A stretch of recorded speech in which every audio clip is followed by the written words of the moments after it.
This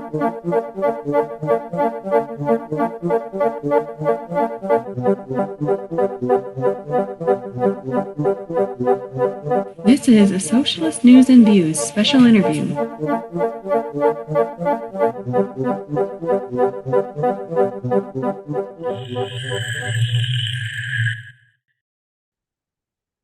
I'm Nick Schillingford coming to you from the Urban Cabin Studios in South Minneapolis with this special interview.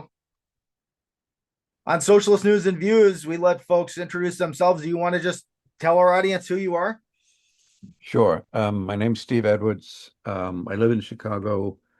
I was for many years activist in AFSCME, the main sort of non-federal public sector union, the American Federation of State, County, and Municipal Employees. I was the president of my local 2858 for 16 years. I retired about 10 years ago. I've since been very active in, I've been very active in socialist politics for basically my whole adult life. I campaigned for Shamus Sawan's successful election to the Seattle City Council in 2013 and continued to work with that campaign until she decided not to run again. Currently, I'm one of the members of a new project called Solidarity Now. And we can, post a link to our Substack, perhaps during the interview. We are a group of people who believe that what the working class needs is a broad movement that fights for a clear set of demands, free public health care at the point of service, also known as improved Medicare for all, because Medicare, the term Medicare for all is out there and it's good. Those of us who are on Medicare know that it doesn't cover everything.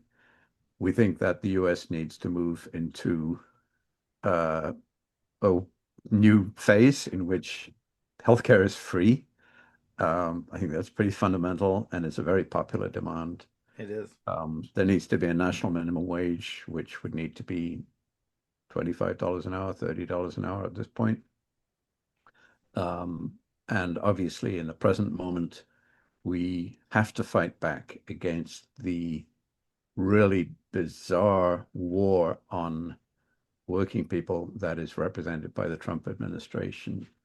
It is not perhaps without precedent, because we can see how the Democratic Party leadership have in many ways prepared the way for what Trump is doing. To take one obvious example, Obama still holds the record for the most deportations during his term of office. It is a shocking and disgraceful record. Obama also pioneered the use of murder through his drone bombings in Afghanistan and Iraq and elsewhere. But quite clearly, what Trump is doing is taking it to a dizzying new level. And one of the things that I want to talk about today, I think, mainly I just want to talk about the ICE raids, ICE and Customs and Border Patrol raids in Chicago. And that I think, it's fair to say that just as George Bush Jr. And his clique of neocons use what they call shock and awe tactics in the invasion of Iraq, by the same token, the Trump regime represents shock and awe against the civil and legal rights and the workers' rights and the healthcare and the environmental protections and every form of regulation in the U.S. that protects working class life. That's what it is. It's a broad assault on all of the rights that have been won through struggle by working class people throughout the whole history of the United States. And you can go back to the Revolutionary War and the creation of the Bill of Rights, because the Bill of Rights were not handed to us by the slave owners who wrote the body of the Constitution. That's why there are 10 amendments to the Constitution, because the slave owners didn't give us that. These are fundamental legal rights that became a model for democratic rights throughout the world, rightly so. And they were fought for by the same people that fought and died against, monarchical rule, beginning with Crispus Attucks, of course, who was a free black working class man in the city of Boston, who was the first victim of the attempts to suppress that colonial revolt or that anti-colonial revolt. Thanks. Well, yeah, yeah, as you mentioned, there's really only one main question in the interview today. We'll talk more in the future, I'm sure. But I mean, you live in Chicago, I live in Minneapolis. You wrote an article, Chicago Ice Raids Meet Mass Resistance, that I know was posted on International Standpoint on October 14th. You and I, of course, are talking on December 27th.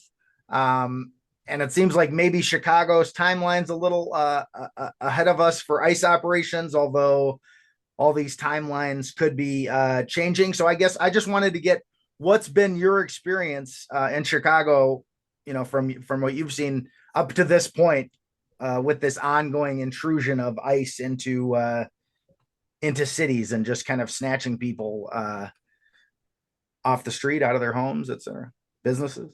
So the first sort of indication we had was, early in September, Trump basically declared war on Chicago.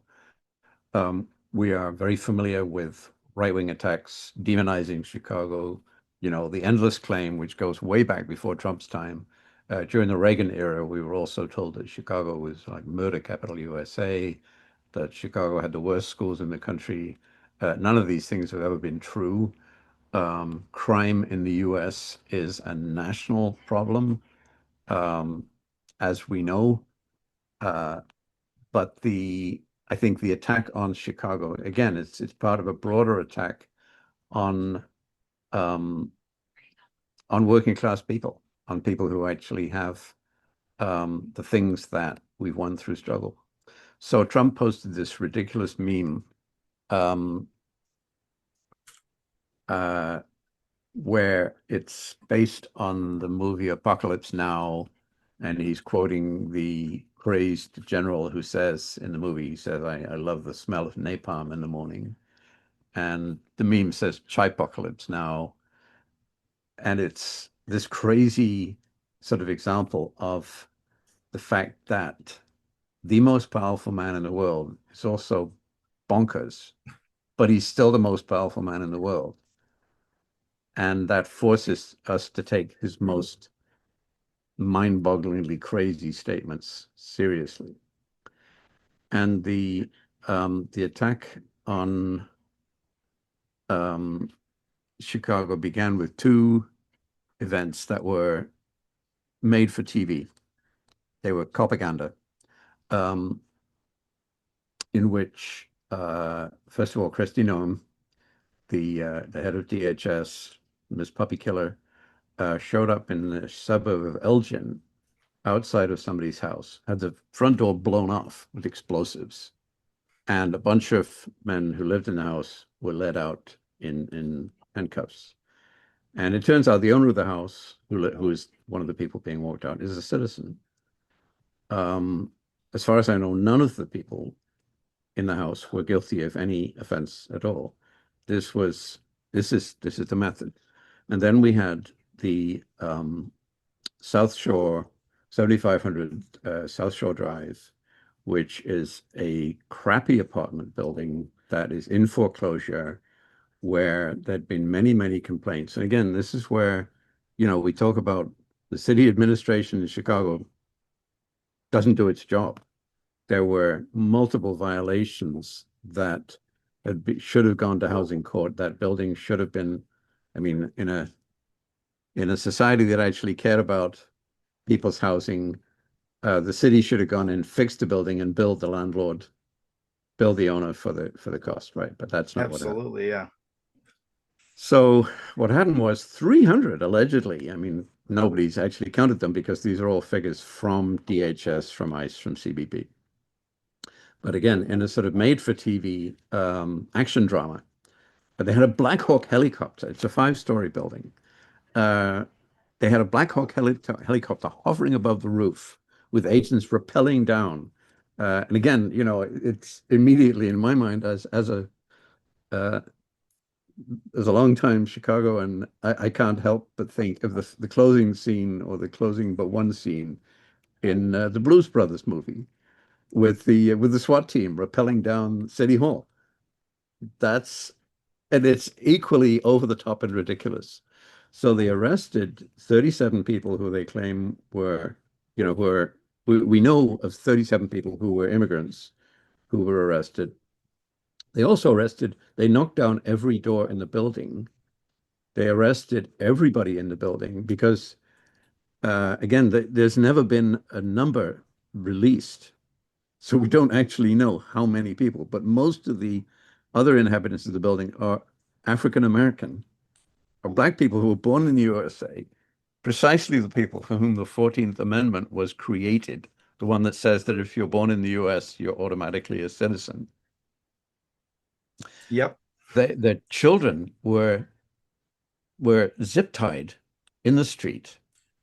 And, you know, I've seen people on social media saying, well, I don't believe it unless it's on video. Well, nobody was in a position to take video except for Kristi Noem and Greg Bovino's team. And they're not releasing the video on that stuff. They had rented U-Haul trucks, and they put the Latino people in one truck, one set of trucks, and the Black people in another set of trucks. You cannot make up this stuff. And as of today, December 27th, 2025, no charges have been filed against any of the people that were seized that night. Some of them have been deported. And again, it's a scandal that we don't actually know the names of these people. We don't actually know. There's no transparency. What they are. There's nothing. So that kind of, without transparency, you can't have any kind of rule or guarantees right, or accountability, right? Because nobody knows what's going on except for the people so committing. that kind of set the scene. And so since then, we saw, you know, Greg Bovino, again, always on camera, the only member of the only member of that crew who consistently shows up without wearing a gator mask to conceal his identity. So he's sort of the star of their little show. And so he's gone out there on the street, and they have basically supposedly ICE has abducted about 3,000 people in Chicago, but Bovino actually works for Customs and Border Patrol, and there's not an actual number for how many more people were seized by CBP. But what they've done is, it's been, again, this sort of shock and awe, intimidation, very, very much based on sort of publicly outrageous behavior. The first time I actually got personally involved, I was having lunch with a friend in my neighborhood, which is near North Avenue and Pulaski. For anybody who's familiar with Chicago, it's sort of on the edge of, it's between Humboldt Park and Logan Square and a neighborhood called Belmont Cragen. And it's a heavily Latino neighborhood. And so we were having lunch, and a friend texted us that an ICE crew had thrown tear gas in the street in public outside of a grocery store a few blocks away. It's called Rico Fresh. And, you know, I know that grocery store very well. I shop there quite often. And it's also across the street from Funston Elementary School, which is, you know, a big old Chicago public school building on a street corner. And so we headed over there. And I think the most by far the most positive development out of all this is the speed with which rapid response teams have grown up out of existing mutual aid organizations, out of just kind of not necessarily people who, I would call political activists. Um, for example, there's a group um, that I wasn't aware of called Logan Square Mutual Aid, and they run a free pantry and clothing, um, sort of depot Nice. on a street, which is actually it's within walking distance of my house. I never knew it was there. That's cool. Um, and it's non-denominational. There's no Salvation Army. There's no praying required. Right. And they don't charge. How they fund it, I don't know. They obviously, raise donations. Right. And so, if you're giving away clothes, or I don't know, if you have a kid who had diapers and now they don't need them anymore, you can drop those things off. If Sure. you have kitchen utensils, and if you have food, and twice a week they have a pickup day where people can go and you can either drop stuff off, or if you're in need, or if you just want it, you can pick stuff up. So it's those kind of networks that sprang into action and very quickly created, sort of group chats on social media, and are now alerting people anytime ICE is seen. And the other thing, of course, is the famous whistles. Yep. I might have one in my pocket as I speak. Yes, I do. That's good.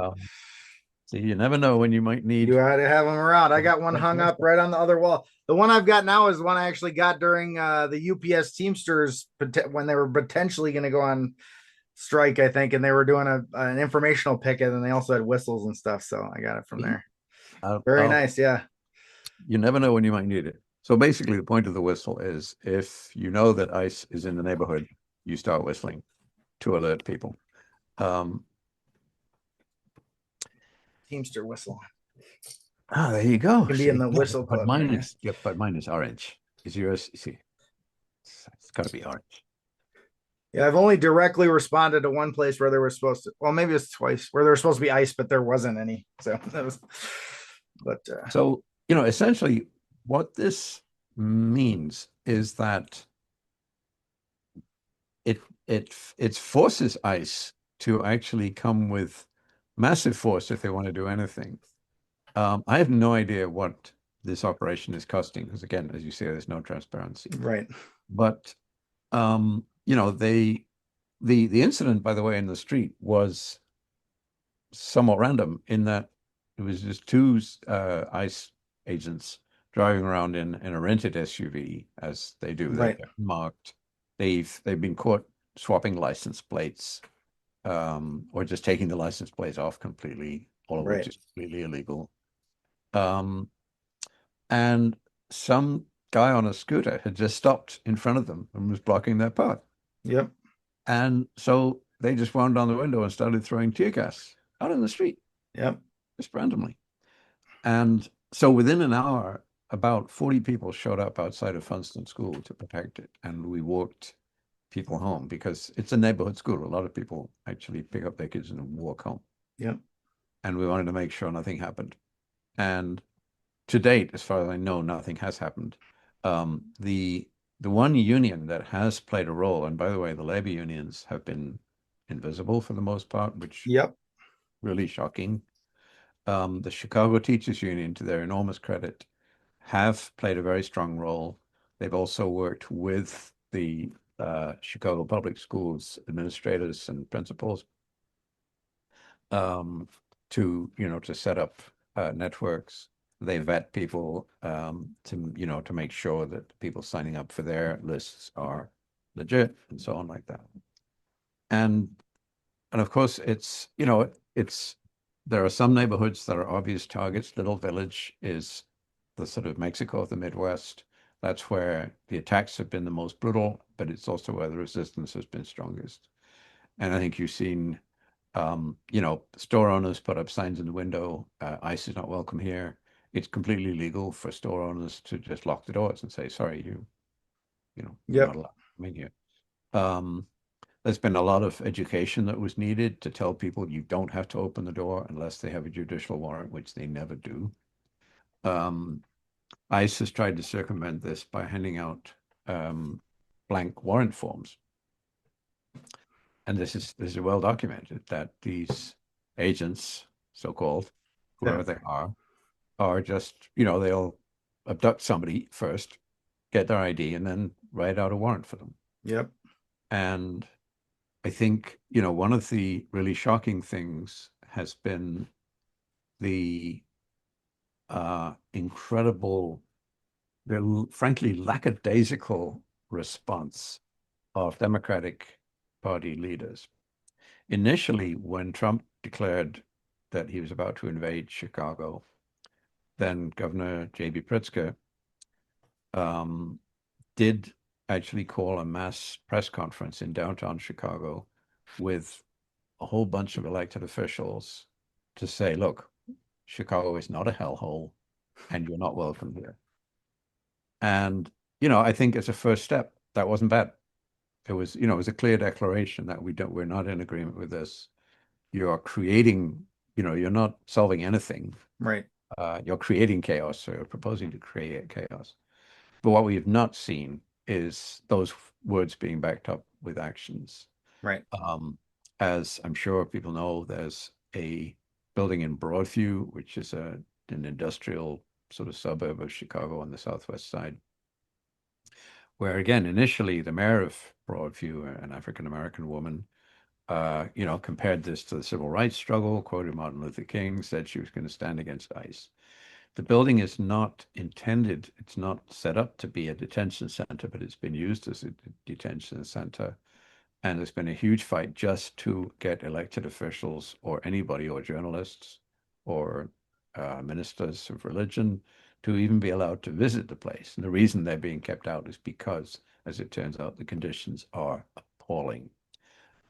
You've got men, women, and children packed into one room with one toilet, without access to really anything, adequate food, clean water, certainly no access to medical help, no access to the medications that some people need in order to be able to stay alive. Yep. Nothing. And so there've been daily demonstrations outside the Broadview Detention Center, and to his undying shame and disgrace, J.B. Pritzker and the mayor of Broadview, and also all of these people are Democrats. Right. The president of the Cook County Commissioners, Tony Preckwinkle, have sent the police forces under their direction to protect ICE from demonstrators. And last time I checked, 75 people had been arrested by the Illinois State Police. Disgusting. It's absolutely disgusting. One of the people arrested is a Palestinian American educator. Given the bipartisan war on Palestinian rights, that clearly puts her at risk for deportation because, as we've seen, the Trump administration makes up the rules as they go along. And she's been charged with a felony assault on a state trooper. And we've all seen the videos of the state troopers with, clubs this long, right, hitting people. Right. And so, as I said at the beginning, I mean, the Democrats have absolutely created the circumstances, and obviously this goes much more broadly than this conversation. Right. But they absolutely set the scene for the Trump administration. They literally did it twice. Yes. And now they're cooperating with it. Similarly, although there was one incident where the Chicago police, under the direction of Democrat Mayor Brandon Johnson, did not go to assist an ICE convoy that was creating mayhem on the south side. Again, Brandon Johnson's orders to the police not to cooperate with ICE have turned out to be completely hollow. Mm-hmm. And again, I mean, it is interesting that we live in this age where, and this really began with George Floyd, at least it became very prominent with George Floyd, where we have so much video evidence that is incontrovertible of what's actually happening. Um, and so, yeah, we've got this situation where all of the cops are doing what I think most of us know cops will do is they stick up for each other. Yep. There Well, here was, I was just gonna say here they as you are well aware, Trump was going after Somali Americans, and there's a huge Somali population in Minnesota. We have the largest Somali population outside of Somalia, and they the bookstore where I volunteer, Mayday Books, is right there, Cedar Riverside area, where there's a large Somali population. ICE showed up at this restaurant and they basically blocked the door of this restaurant and demanded to see everybody's identification in the place. And that kind of got out of hand in a good way. I think people yeah, weren't taking that. Is that a tactic that you're aware of happening in Chicago? I'd never heard of that one Okay. until I saw the news report from Minnesota. Okay. Yeah, that was But interesting. again, I mean, I think that also shows the racism that Right. Oh, is absolutely. absolutely at the heart of all this, because, the way that racism works, there's always been, uh, what's the phrase I'm looking for? There's a hierarchy Yep. of oppression. Yep. Um, and, you can read about this going back certainly into the 1800s, I think into the 1700s. Yep. Um, and I think what we see in this case is that Somalis are demonized, or so it appears, They're trying anyway. at a whole different level Right. than even Mexican Americans or Venezuelan, refugees are being demonized. Um, Well, yeah, I mean, some people are calling it, the intersection. It's the intersection of, anti-immigrant xenophobia and anti-black racism. Being two of the big ones in the and United States, anti-Muslim. especially, and anti-Muslim. Yeah, exactly. A third one, Yep. especially in the United States. So Yep. they're really trying to push that, but luckily a lot of these Somali people have lived here for their whole lives and they're good at pushing back on a lot of that stuff, but we got to have their backs too. And yeah, it's pretty crazy. The thing is, I think the idea, at least for this past period, was that if we could make their job hard in one city, then maybe they would go somewhere else or go away or something. I think that was the idea I think some people had, but it's going to be pretty clear soon with the budget that they have coming in. I mean, we've seen a bunch of new vehicles showing up here at the ICE headquarters in Minneapolis over the past period, brand new SUVs and all this stuff. They're going to be having a huge budget if you haven't looked at the Yes. budget. So Oh, yes. this is going to be happening in, if not every city, a good number of major cities at the same time, I would expect in the future. So I think, we need to be prepared. And one thing they were saying about the whistles, and it's kind of what you were mentioning before, the reason the whistles come in handy when I was at my training. I don't know where they pulled this number from, but at that time they were saying that the majority of the so-called detentions or deportations were taking place within 5 to 7 minutes. They were able to grab somebody and shove them in somewhere and take them away. So you don't have time to send out a text and have people come from everywhere. You have to have people respond within hearing distance to the attack. So that's the idea with being able to make some noise and having. There's been thousands of people trained here, I know already, whistle training, probably more by now because Yeah. plenty I don't know about. But Well, I think, so just to say it, I think I mentioned that there is this sort of debate about the numbers. At this point, DHS claims to have deported 60,000 people. Sorry, I think or 600,000. It's some crazy figure, okay, which I haven't had time to look into. They also claim that 1.9 million people are self-deported, which I have a very hard time believing. But I'll just set that aside for the moment because, there are whole kind of organizations that are struggling to figure out what the reality is Right. because of the lies of this regime. The fact that Trump got his so-called big beautiful bill pushed through, I think, is a testament to the weakness of the Democrats and also to the lack of organization, to the desperate need for a national organization of working class people. Because, I was part of a delegation that went and protested outside the office of one particular right-wing Republican who is a congressman in sort of northwest Illinois. So we went to Peoria and protested outside his office. And it was a good attempt. It was a group of mainly disabled activists Sure. who are, again, in many cases, in most cases, veteran campaigners for the rights of disabled people and for Medicare for all. But the fact is that we were only able to pull together, I don't know, maybe 30 people or something like that. Um, there's a labor federation in Peoria. Where the heck are they? Right, exactly. There are, Democratic elected officials in that area. Where the heck are they? Yep. And it just seems horribly convenient the way that the Democrats kind of are so willing to roll up their, response and just say, oh, well, we just didn't have the votes. Well, nobody started off with the votes. Right. You look back at what it took to win civil rights in the South.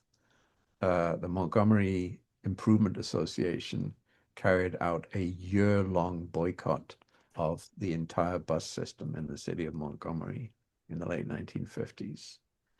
Yep. That means that they drove the bus system into deficit. Nobody was riding the buses. It wasn't just I'm not going to shop at Amazon. It was a thoroughly organized business. We need to rebuild that level of organization.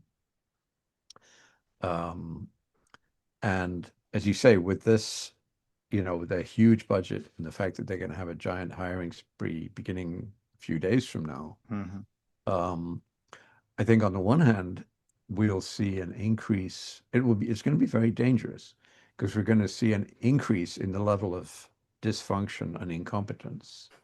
There are organizations that are out there that are already rightfully naming and shaming ICE agents.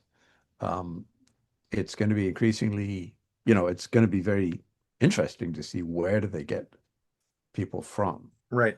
They're already scraping the barrel.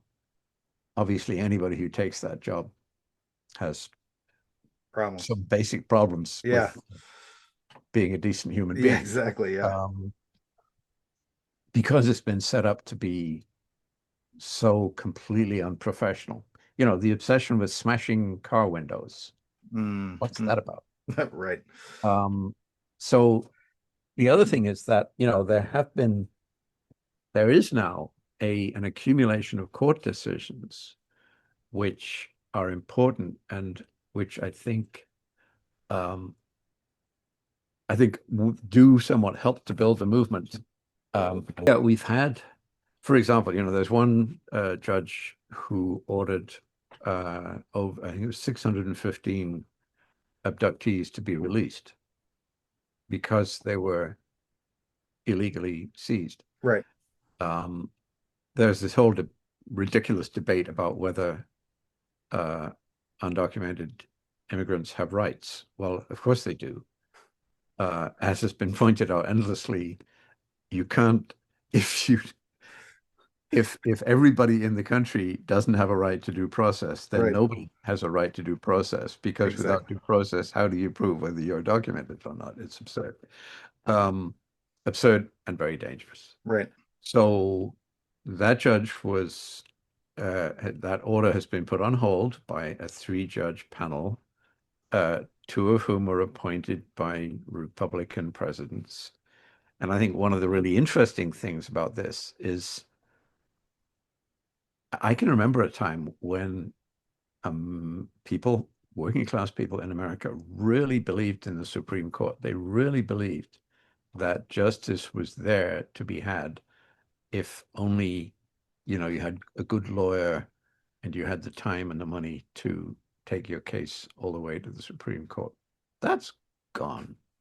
I think the credibility of the Supreme Court is somewhere in the teens, according to the most recent polls that I've seen. It's so obvious that they're just a political tool. So anyway, that order has been placed on hold. In the meantime, it's become clear that at most maybe a quarter of the people abducted have some kind of criminal record. And even when they say that, I mean, ICE defines a DUI as a criminal record. ICE defines a speeding ticket as a criminal record. But I think that as we go into the new year, I think that we're going to see probably a situation in which some people will have to be willing to be arrested for obstruction and actually be obstructing. Again, I mean, you look back at the history of the civil rights movement, it required people to break unjust laws. Up until now, the movement has mostly been able to do what it does by staying within the law, by actually not obstructing, by not getting within 10 feet of an ICE thug or whatever it is. It seems to me that we are going to be pushed into taking much higher risks. Yep. The other thing is, of course, that the Trump administration is longing for an act of real violence to be carried out against one of these thugs to give them the pretext that they want. And I think it's really impressive how smart and how disciplined people have been, in that there isn't one credible instance of an assault on an ICE thug so far. And it's really important that that, remains the case. Because we're fighting a very uphill battle. So I know we've been talking for a while, and in a way, I guess I feel like we've only scraped the Right. That's how it always is. Yeah. I think the other thing is the wider picture.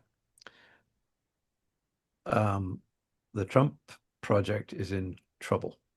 Yep. The Epstein files being dropped over the Christmas holidays, you can't make this stuff up. Nope. Now there's a million documents. We've gone from, there are documents, they're on my desk, Pam Bondi. Yeah. There is no file. And Kash Patel saying Epstein only trafficked people for his own personal. Yeah, to himself. Yeah. What is that? Yeah. Weird idea. And I think, clearly what's coming out is by implication, I mean, it's the fight that should have happened over the Panama Papers that didn't. And many things that have been released since then. Many things that Paradise Papers. I don't know. There's been a few different papers that should have done this now, but there are people on the left who still have this idea. There's this famous statement of Lenin from about 100 years ago, where he correctly says that the capitalist class prefers a bourgeois democratic republic as the most efficient method of rule, which obviously put place, it calls into question the whole sort of edifice of so-called democracy. Right. Now, the point that I think some people on the left seem to miss is that that was under the ideal conditions for capitalism. um, which blew apart during the accurately so-called Great War, the First World War. And then they were blown apart again by the rise of fascism in the interwar period, and again by the mass devastation of World War II. And now we have a situation where, like, who is the ruling class exactly? Who's Right. really calling the shots? You have this tiny handful of billionaires and one getting headed in the direction of being a trillionaire who have immense power and are directly involved with this particular administration in Washington. They're directly behind this guy who, unfortunately, is actually the most powerful man on earth. So I think, in that sense, we cannot take anything for granted. We absolutely shouldn't take the rule of law for granted. Right. Why would we in this situation? So, yeah, I mean, I think that for all of us that are on the left, for all of us that seek to provide for a decent life for the vast majority of humanity, which means overthrowing capitalism, then we have to sort of really rethink our sort of how we measure the state of the world, and how we analyze it, and therefore what tactics to use. But let me just end on this point. I am so encouraged by this development of of the networks that are defending neighbors and neighborhoods against ICE, against this raid. And it's no accident that, one of the twisted minds behind all of this is Stephen Miller, Right. who is, who actually hung out in college with Richard Spencer, who's an open Nazi. Right. Spencer's on record as saying, hey, we shouldn't be too open about our relationship, Stephen, because it might mess up your career. Yep. It's an attack on cosmopolitanism. It's an attack on the idea that there is a human race, that there's only one race, the human race. Yep. That's what it is. And so I think that, the good news is that there's a vast, as yet untapped, reservoir of support from the vast majority of humanity who are decent human beings, and who are not inherently racist, because nobody's inherently racist. And that's where we have to look to building mass organizations that can actually channel that reservoir into changing society and ending this madness once and for all, because things are not going to go back to the way they were. Right. And I think there's a wide recognition of that. There's a wide recognition that, quote unquote, nobody is coming to save us. So I think for us now, the agenda is, okay, how do we actually make that actual? How do we build the organizations that can implement that? Well, I was just gonna maybe let you leave us a couple last thoughts, which was, you mentioned all those institutions, government institutions that are super unpopular. Institution that seems to remain popular are labor unions. Seem to remain relatively popular across the country. And we talked about this massive incoming money that's going to be flowing into ICE. We've got some good framework. We've got some good organizing. The people that need to step up, as you mentioned, other unions. So how are we? What can they do to back up the organizing that's already happening, or to take a step into the fray, so to speak? Like, what should they be doing? Well, the mayor of Chicago, Brandon Johnson, in an almost throwaway remark at the most recent the massive No Kings demonstration in Chicago, referenced the general strike that ended the Civil War, which was the mass liberation, self-emancipation of the enslaved Black working class in the South. And what he didn't do was to talk about how we can actually replicate that today. I think that anybody who's a union member should be bringing this up at every union meeting. This is an attack on our whole society. It's a commonplace to say, they came for whoever first, Right. afterwards they'll come for us. If they can do this to people who are currently undocumented, and of course, you've got plenty of instances of people who are actually citizens who've been abducted. They can do it to anybody. And that's the plan. The plan is divide and conquer. So it seems to me it's just a fundamental requirement that the unions step up. There are caucuses, there are sort of rank and file groups in some of the unions. I think Richard Hooker's candidacy to be international president of the Teamsters is very encouraging. Of course, it's a long shot, but the point is that it's putting down a marker for what the unions actually need. The revived UAWD, Unite All Workers for Democracy within the UAW, I think is another indication of where there are people sort of scrambling to get genuine reform within the union movement and to fight for the gains already won. But yeah, I mean, unfortunately, the union leaders that we have are overwhelmingly, at best, aligned to the Democratic Party, and at worst, in the case of Sean O'Brien, actually not even that. Yep. They aligned with Trump. Well, So I think it's incumbent on activists to be activists within their unions and to demand better, much better. Well, I really appreciate your time, Stephen, and we will talk again in the future about other things that are going on. Thanks, Nick. And I will let you know when this comes out. I gotta work on getting a few things edited today, so I will let you know when I have things sorted out. Have a good rest of your day. Okay, you too. Take care. Bye-bye. Take it easy. Go hang out with your dog. All right. Thanks. Bye. Bye.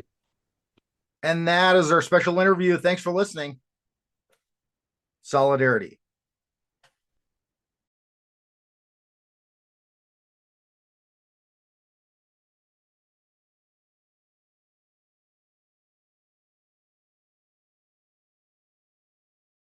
This has been a Socialist News and Views special interview.